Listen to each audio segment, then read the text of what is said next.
Ayon po kay Marcoleta, talagang ayon sa kanyang mga bubwit, hindi naman bubwit, may tawag siya eh. Talagang nagkabigayan, meron daw 100, mahigit 100 million dagdag, no? Na magiging budget ayon kay Marcoleta dito sa mga congressman. Yan po yung ayon sa kanyang mga naririnig. Ito pong si Marcoleta, no? Si Marcoleta po, alam naman natin magaling abogado yan at future senator. Magiging senador po yan. Kasama ng ating mga kandidato sa PDP laban. Okay. Si Marcoleta po, dahil regular yan sa programang ano na nga yun, Saganang Mamamayan, pinag-uusapan po nila, may kopya na po yung co-host niya. Nakalimutan ko yung pangalan yung kung anong pangalan nun, yung sa Saganang Mamamayan. So pinag-uusapan nila kasi hindi pa raw nababasa ni Congressman Marcoleta yung impeachment, kaya ibinabato sa kanya. Kumbaga, reaction niya talaga habang sinasabi nung co-host niya yung mga laman, nagre-react siya. Kaya maganda, fresh na fresh eh. O, isa pa. Ayon po kay Marcoleta, talagang ayon sa kanyang mga bubwit, hindi naman bubwit, may tawag siya eh. Talagang nagkabigayan, meron daw 100, mahigit 100 million dagdag, no? Na magiging budget ayon kay Marcoleta dito sa mga congressman. Yan po yung ayon sa kanyang mga naririnig. Congressman yan eh. Siyempre, maririnig niya po yun. Tapos, iba pa po yung AIX, iba pa po yung tupat, at iba pang mga ayuda, no? Ngayon, sagutin lang natin si Sandro. Sabi kasi ni Sandro, wala naman dun sa mga pumirma nung nag-aya silang mga pumirma, wala naman dun yung kapalit. Inaalok sila na pumirma kayo, kapalit. Alam mo, Sandro, hindi naman kinakailangan ng mga congressman, hindi naman mga ano yan eh. Yung mga congressman natin, sanay na dyan. Hindi sila uto-uto. Hindi mo kailangan sabihin, pumirma ka, bibigyan kita nito. Hindi yun, alam na ng mga congressman yun. Kahit hindi mo sila alokin, alam nila na pag hindi sila pumirma, matutulad sila sa mga hindi kakampi. Ibig sabihin, may kultura na dyan, yung mga hindi kakampi, yung mga sumasalungat kay Martin, may kultura na dyan na itchipuera. Ayan, napatunayan ko yan ngayon dahil sinabi ni Marcoleta eh. Matagal na palang hindi nakakatanggap si Marcoleta ng mga, wala palang ano yan, yung mga tupad-tupad, wala siyang ganun. Wala siya nung mga, kasi itinuturing siya parang hindi na raw siya miyembro eh. Wala siyang pabaon, wala siyang yung mga usual na pinamimigay. Kaya Sandro, hindi kinakailangan ng mga congressman, no? Hindi kinakailangan ng mga congressman na pagsabihan sila ng ipamukha sa kanila. Na pag pumirma kayo, may matatanggap kayo. Pag hindi kayo pumirma, wala kayong matatanggap. Given na yan. Dahil yan yung kalakaran. No? Yan yung kalakaran. Kita nyo, sinisi mo na naman si Digong. Wala na ba talaga kayong ano? Alam nyo po, hindi na po pwedeng yung Digong lang kayo ng Digong. Usapin na po to, kasi pag Digong po kayo ng Digong, isa lang po ang inaamin ninyo. Inutil talaga yung sinusuportahan yung presidente. Ang issue na po ngayon, presidente po si Marcos. Anong kinalaman ni Digong dyan? Okay. Balikan lang natin. No? Kalakaran na yan. Katunayan, pinatunayan ni Marcoleta na halos wala na raw talaga siyang mga pabaon, wala na siyang mga pambigay sa mga constituent niya. Kasi hindi naman siya tinuturing na ng miyembro eh. outcast, ganun po sila magturing. Okay. Yung mga digong pa rin ng digong, inutil ba talaga ang Pangulo nyo? Lahat na lang ng issue, babalik nyo kay Digong. 2025 na po. 2022 pa presidente si Digong. Naintindihan nyo ba ibig sabihin nun? 3 taon yun ang pinagbibintangan ng lahat ng problema ng Pilipinas si Digong. Inutil ba kayo? Inaamin ba nyo na inutil yung presidente natin?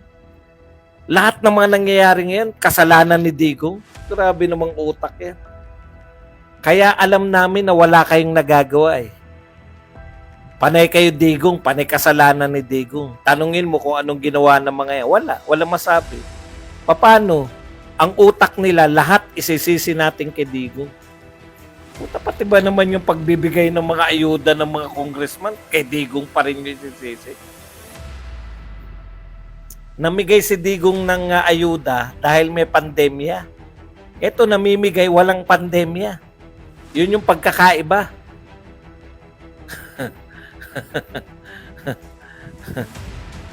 Okay, punta na po tayo rito.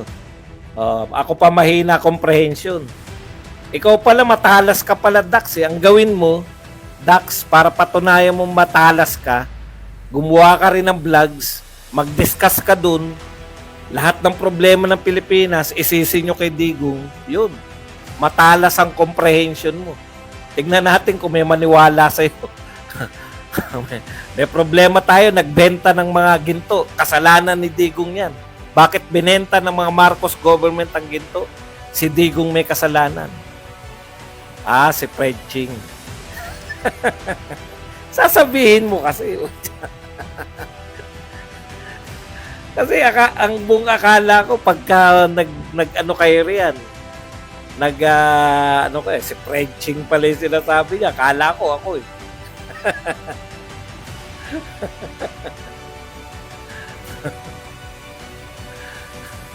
Okay, punta na po tayo rito. No? Isa-isayin natin. Para malaman natin din yung laman. No? Sa mga hindi nakanood ng Saganang Mamamayan.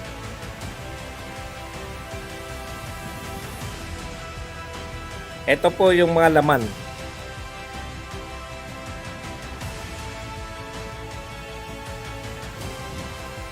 Ito po yung number 1. Betrayed public trust, committed culpable violation of the Constitution and or committed high crimes. High crimes daw po ito. In contracting an assassination and plotting to murder or assassinate President Bongbong Marcos, First Lady Lisa Marcos, House Speaker Martin Romualdez, as publicly admitted by her in live broadcast. 'Di ba?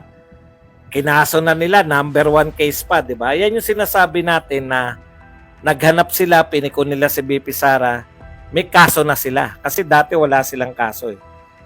Okay. Pag tayo po, dahil hindi naman po tayo mga abogado, sasabihin natin, no, baka may paglabag nga si BP Sara. Pero ang paliwanag po rito ni Marcoleta, simple lang. Paano naging high crimes yan? Diba? Grave threat lang yan. Kung ako magsusuri niyan, grave threat lang yan. Ibig sabihin, ganito yung punto ni Marcoleta. Yung grave threat daw, kamag-anak lang yan ng jaywalking, pinsan lang ng jaywalking. Mababa lang po na krimen yan. Hindi po siya high crimes. Para po tanggalin, para tanggalin mo yung binoto ng 32 million, kinakailangan mabigat. Kasi po, importante po yung